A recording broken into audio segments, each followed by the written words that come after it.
તો ગુજરાત રાજ્ય માર્ગ વાહન વેપાર નિગમ તરફથી નવા વર્ષે જ પ્રજાજનોને મોંઘવારીનો ડામ આપવામાં આવ્યો છે। આજથી ગુજરાત એસટી નિગમે એસટીના ભાડામાં 3% સુધીનો વધારો કર્યો। એસટીના ભાડા વધારાની અસર દૈનિક એસટીની મુસાફરી કરતા 27 લાખ પેસેન્જરને અસર થશે। એસટીની બસમાં 9 કિલોમીટર સુધીનો પ્રવાસ કરનાર પર ભાડા વધારાની કોઈ અસર નહીં થાય। જો કે 10 થી 60 કિલોમીટર સુધીની મુસાફરી કરનારને ₹1 વધારાનું ભાડું ચૂકવવું પડશે। લાંબા અંતરના રૂટો પર મહત્તમ 10 થી 16 રૂપિયા જેટલો ભાડામાં વધારો કરવામાં આવ્યો છે। ભાડા વધારાનો નિર્ણય સંચાલક મંડળ તરફથી સર્વાનુમતે લેવાયો છે। રાજ્યમાં દૈનિક ધોરણે એસટી નિગમની 8000 બસ વધુ દોડે છે, જે રોજનું દૈનિક 32 લાખ કિલોમીટર અંતર કાપી દૈનિક 27 લાખ મુસાફરોને ગંતવ્ય સ્થાન સુધી પહોંચાડે છે। લોકલ સર્વિસમાં મુસાફરી કરતા કુલ મુસાફરોમાંથી 85% મુસાફરો 48 કિલોમીટર સુધીની મુસાફરી કરતા હોય છે, જેથી લોકલ સર્વિસમાં મુસાફરી કરતા મુસાફરો પર ભાડા વધારાની અસર નહીવત રહેશે।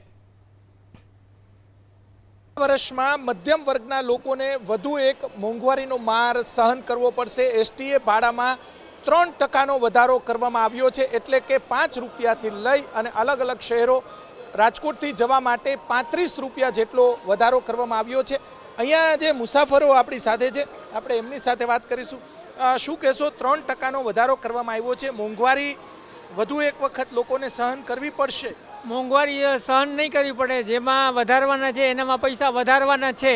આપણે ખાવાનું જોતું હોય, સારી હોટલમાં ખાવું હોય તો એનામાં પૈસા દેવા જ પડે, અને આપણે જવું હોય, મુસાફરી કરવી હોય તો જવાનું છે એની હાવ। તમારો કોઈ પ્રોબ્લેમ સોલ્વ થાય એમ નથી। તમારે વધારે ટિકિટ ભાડા 3% એટલે કાંઈ ના કહેવાય। બરોબર છે। ચોક્કસ તમે શું કહેશો, મધ્યમ વર્ગના લોકો સામાન્ય રીતે એસટીમાં જતા હોય છે?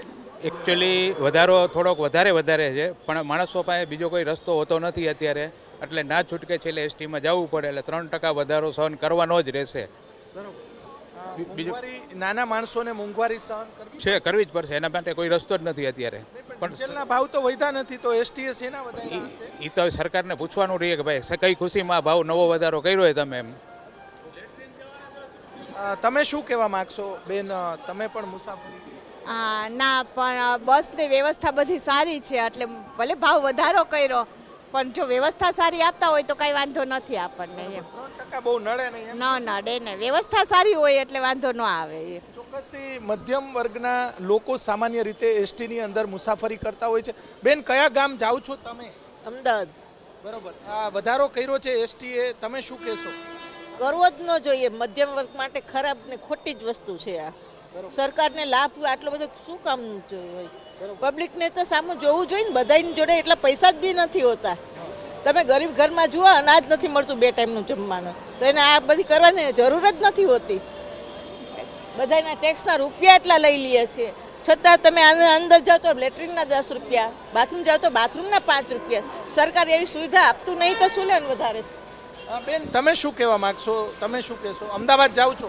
મારી સિસ્ટરે કીધું એ જ હું કહેવા માંગીશ કે સરકારે વધાર્યો છે એની સામે આમ વિરોધ નથી, પણ ખરેખર જે મીડિયમ જનતા છે, મધ્યમ વર્ગ, એને બહુ સોચવાનો વારો આવે છે।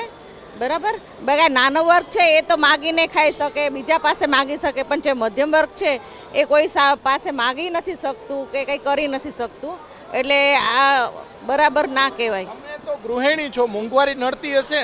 100% નડે જ ને, કેમ ન નડે?